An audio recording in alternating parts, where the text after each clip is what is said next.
Okay, picture this.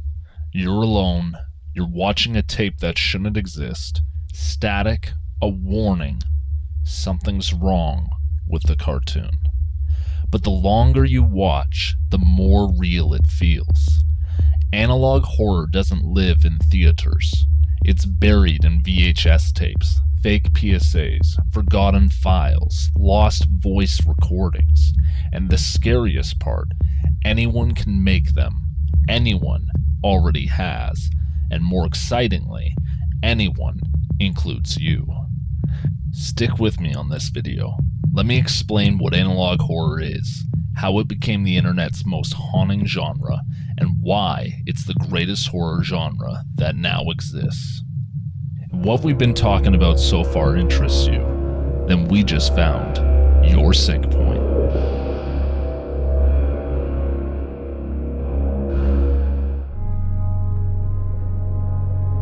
There you are, scrolling late at night when a strange thumbnail catches your eye. Maybe it's a warped logo or a cryptic title. Damaged VHS footage flickers to life, glitching visuals, warped audio, a cartoon that shouldn't be there. You click. The screen crackles with static, like a radio losing signal. Voices distort. A smiling mascot lingers too long. Something's off, but you can't look away. This is more than a video. It's a signal, an invitation you were never meant to receive. Analog horror doesn't invent new formats. It reclaims old ones. Broadcast signals, emergency alert tests, educational films, children's shows. These relics feel familiar, safe.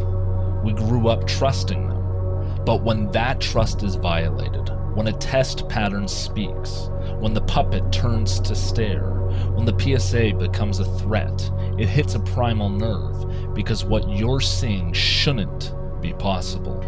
And here's the secret with analog horror. It isn't about jump scares. It's about dread. Slow, suffocating unease that lingers long after the screen goes dark. You rewind, you pause, you analyze every glitch, every whisper. Was that there before? Did anyone else catch it?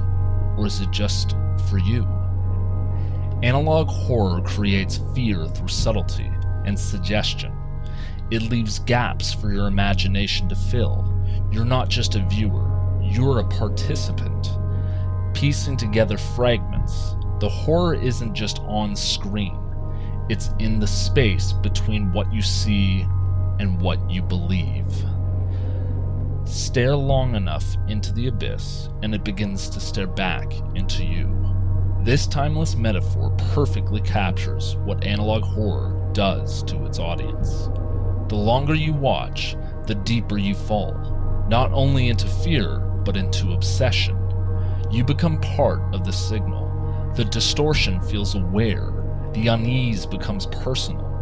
Analog horror doesn't chase you, it waits, and that stillness is what makes it so haunting.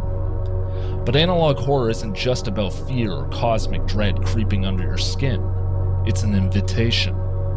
Every video is a puzzle, a myth, a fragment of a larger world that you help piece together. The genre thrives on ambiguity. It doesn't hand you answers. It leaves breadcrumbs. And suddenly, you're not just watching, you're participating. Communities form around these mysteries. Fans comb through every frame, decode hidden messages, build timelines, and craft theories. They don't just observe the horror, they extend it, reimagine it. The line between creator and viewer blurs until everyone contributes to the same eerie broadcast. This is analog horror, the ghost in the machine. It's the unease that creeps through corrupted PSAs, lost emergency broadcasts, fake science tapes, and cartoons recorded off channels that never existed. Grainy footage flickers, audio warbles and hisses like static brushing your skin. That decay, that distortion, it's not a flaw, it's part of the magic that makes analog horror what it is. Analog horror doesn't need big budgets or cutting-edge effects. It's paralyzing the illusion that you found something forbidden, something not meant to be seen. Something real. And by watching, you cross a line. The story becomes yours. The signal pulls you in. The boundary between fiction and reality doesn't just blur, it begins to disappear. To believe, even for a moment, that what you're seeing might be true, and to keep watching anyway, is to accept the invitation. You are no longer just a viewer, you are part of the story now. Yet, this participatory spirit extends beyond analog horror itself. Around the same time, creators like Markiplier helped build horror fandoms by sharing their reactions to video games, turning fear into shared experience. Though different from analog horror's aesthetic, this communal spirit helped fuel online horror's growth. Take Local 58, created by a single visionary artist. It uses faux emergency broadcasts and unsettling public access footage to tell chilling, minimalist stories that linger in your mind long after the screen fades to black. Or Gemini Home Entertainment, where distorted nature documentaries slowly reveal cosmic horrors hiding just beyond reality's veil. And who can forget the Backrooms? What began as a single eerie image on an internet forum has exploded into a sprawling mythos, complete with games, series, films, and thousands of fan interpretations. These aren't just videos. They're entire worlds anyone can enter, contribute to, and expand. Some might say viewers don't control these narratives, but analog horror breaks that barrier. By engaging with communities, your ideas, shared in comments, fan art, or theories can catch fire. A clever insight here, a unique take there, and suddenly the creator folds it into canon. This happens more often than you'd think. For example, the beloved series Vita Carnis may be more tightly controlled by its creator than the Backrooms, but fan influence still shapes perception and expansion. The Backrooms stands as the ultimate open source horror. One image, countless creators, an ever-growing shared nightmare. Forget the flashy effects and cheap scares. Analog horror doesn't just frighten, it immerses. It transforms screens into portals, stories into living spaces. Here, decay becomes art.